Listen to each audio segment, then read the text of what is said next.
Let's do another molarity example. This is number 17 on the same solutions problems practice page. And again, if you don't have a copy, you can just follow along with us in a scrap page or in your notes someplace. Number 17 asks a question about molarity 2. It asks what volume in milliliters of 18 molar H2SO4 is needed to contain 2.45 grams of H2SO4. So when we're looking at a solution like sulfuric acid, it's got a complicated kind of synthesis reaction to make sulfuric acid. We won't go into the reaction equation. It's probably a little simplistic to think about H2SO4 as the solute, but we're going to do that for our purposes here. And so H2SO4, what volume in milliliters of 18 molar H2SO4 is needed to contain 2.45 grams? Well, if we look back at the equation, this problem is giving us some different information than the last one did. This problem is giving us the 18 molar H2SO4. That's the molarity. So we know the molarity here is 18. And we also are given this 2.45 grams of H2SO4, which is our solute. So 2.45 grams of H2SO4 is my solute mass. And the question's asking for what volume in milliliters. So that's asking for this right down here. So I'm just kind of marking up my equation a little bit here. So to solve for milliliters of sulfuric acid, I'm going to need liters. I can convert liters to milliliters pretty easily, but I'm going to need liters. In order to get liters here, I'm going to need both molarity, which I do have, and moles of solute, which I don't have yet. In order to get moles of solute, I'm going to need to convert grams to moles, and I have grams. So we're kind of going to work around this equation a bit of a kind of like a boomerang, I always kind of think, or sort of going around the horn here. From grams to moles. Moles and molarity will give us liters, and liters will give us milliliters. So we kind of go from top right around and then back again to milliliters to solve this problem. So it starts out up here. We need to convert grams of solute into moles. So let's start with that. 2.45 grams of H2SO4. I'm going to convert that to moles, just like always, using the molar mass of the solute here. And again, let's go to the periodic table and add that up real quick, but you can add that up and confirm it. You should get an answer somewhere like 98.1 grams of H2SO4 when I add that up off the periodic table. All right, and when I divide 2.45 by 98.1, my grams will cancel out, and I've got then my answer of 0.0250 moles of H2SO4. So I've converted my grams into moles. And now I have 0.025 moles. All right, well that goes up here, 0.0250 moles of H2SO4. Now I've got moles and I've got molarity. So with those two, I can find the third part of my kind of core equation here in black. Using moles and molarity, I can find liters. So let's take this kind of black text of our equation and rewrite it with the things that we know in place. So I know it's an 18 molar equation or solution.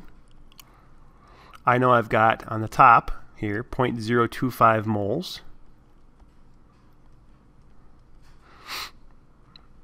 And on the bottom I'm looking for liters of solution.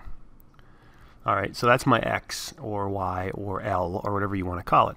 I know molarity is 18, that's given in the problem. I know my moles because I just found it by conversion. I'm looking for my liters. My X on the bottom is liters. However you want to solve for X here, it's kind of up to your own preference. This basic simple way to do it is you're cross-multiplying essentially. Treat this as 18 over 1. You can cross-multiply and divide. However you need to show that to set it up. As long as you can show me that you've set up the equation this way and then that you get to a correct X, I'll be comfortable with that. But I'm going to go ahead and just cross-multiply this out and get us to an answer for X. If we have 18 times X, that's cross-multiplying here, equals 1 times 0.0250 moles. And then we'll divide both sides by 18 to get the X by itself. So basic solving for X, right? Algebra here. Now if we think about 18 canceling out and leaving X by itself, how do our units work out here? Well, remember that this 0.0250 was moles up here on the top, and this 18 on the bottom was molarity, a big M, right up here in our given information. But don't forget that molarity is moles per liter. It's the same thing, and when we're looking at canceling units out, it's helpful to think of 18 molar as 18 moles per liter. And that means moles will cancel out in my math and leave just liters. Since it's in the denominator of a denominator, it flips back to the top. So long story short, my unit that's left over is liters. And when you solve for all this, 0.0250 divided by 18, my x should come out at something like 0.00139 liters or so. And again, that's 3 significant figures. But it's liters, so keep in mind we were solving for x, which is here in the denominator of my equation, right? In the liters position down here, 0.00139 liters. And the question asks me for milliliters. So don't forget to double check. What am I really being asked for? It's milliliters. So final conversion, then final step, we just need to take those liters and turn them into milliliters. So 1 liter is still 1,000 milliliters. And in the end, my final answer then, 1.39 milliliters of solution, 1.39 milliliters of this acid. So we only took 3 steps here. Let me change the color real quickly, and oops, so I can sort of sort that out for you, just to kind of clarify what we're doing with 3 different steps. First, we converted grams to moles. This is, we'll say, step A. Then we used the molarity equation to find x. That's step B, kind of right in here. And then finally, we converted liters to milliliters. That was step C here.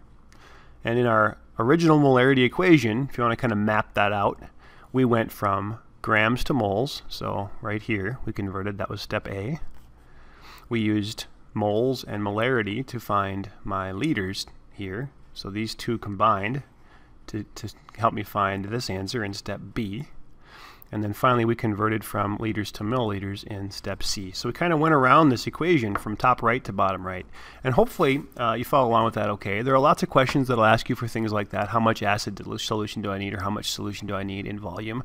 And this is a way of sort of solving that from the information that we're given in a problem like that. Hopefully that helps, and we'll continue on with some other examples, other videos coming to follow here, and the ones that I'll assign you in class.